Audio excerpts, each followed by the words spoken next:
Olihan paukku. Eikä ne sulkenut helmeen. No sekö tässä nyt tärkeintä? No, ei tietenkään. Mutta lehdet, ne kirjoittaa tästä nyt vaikka mitä. No poliisi on pitänyt tämän salassa toistaiseksi.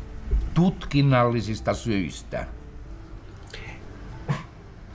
Onkohan tää meille hyvää vai huonoa mainosta? Ollaan kaikki epäiltyjä. Mitä? No kaikki, joilla on sinne avaimet. No eihän nyt kukaan meikäläisistä. Eikö? Mitä sä tarkoitat? No mitä sä mua katot? Sinä perkele semmoseen pysty. Mutta Sinkku, sillä saattaisi olla syytäkin siihen. Hei, tohon leikkiin mä en lähde mukaan. Se on reilu jätkä ja reilu työnantaja. Ja jos sillä nyt on vähän... Sillä on varaa siihen.